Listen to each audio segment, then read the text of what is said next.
Alright guys, Matt here. I made some videos a couple years ago when I just got into airbrushing, and one of my buddies said I should maybe make a couple more on how things have come after the last couple of years. So I'm going to make a couple more videos, walk you through a few steps of airbrushing a body start to finish.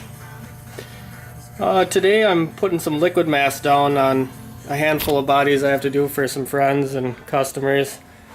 As you can see, I prefer to cut out the bodies first. It's just how I like to do it. A lot of people don't. I do. It makes it easier for me when I'm doing the design work just to kind of see how it's going to lay out. I have put the first coat on all of these. What I'm using is Bob Dively's liquid mask, not thinning it down at all, straight out of the bottle. Make sure you shake up the bottle really well. You want it to be pretty liquidy.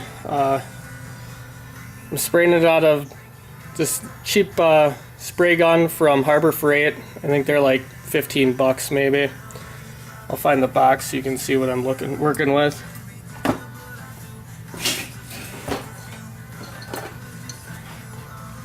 This is the box it comes in. Harbor Freight, like I said, I think about 15 bucks. I found it works the best. I used to use just my airbrush gun, and now I do way too much, and that just doesn't work for me. Let me show you how I spray it in.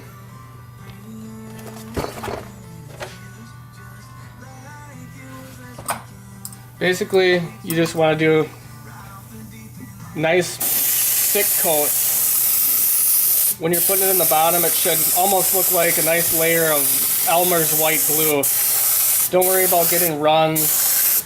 Make sure you get all the little nooks and crannies too.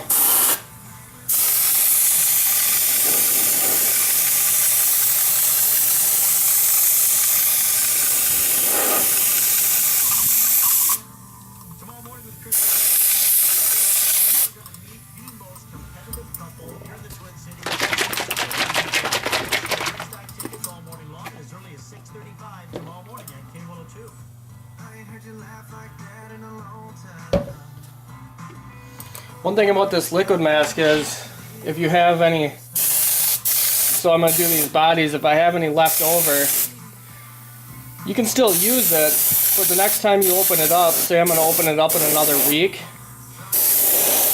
you got to make sure you strain out all the chunks, because once you open it up and it gets that air in it, it starts to solidify. So what you're going to want to do is find something to screen it out with. I use like an old pair of pantyhose, dump it in the pantyhose, then squeeze it out into your cup. Otherwise you're going to get all those little chunks in there, and it's going to clog up your gun, and it's going to be a nightmare, because every time you get a little clog,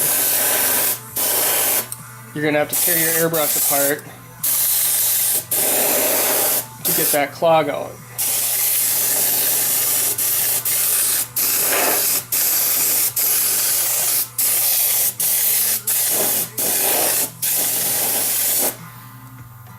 So that's the second layer of liquid mask. I'm going to let that dry. It doesn't have to be completely 100% dry. Let me show you this short course truck. So you can see that's kind of patchy. It's got a couple spots on there yet. I'm going to go ahead and spray it. It doesn't have to be 100% dry, but it should be about to that level. You don't want it to look completely white like this one. You know, see there, you can see it's kind of starting to dry. So before you put on your second coat and third coat, you want it to look mostly dry like that. And that's what it should look like after you spray your coat in there. Nice, good, thick, heavy coats. 3 coats, and then you let her dry overnight, and you can start doing your design work. Alright, thanks guys.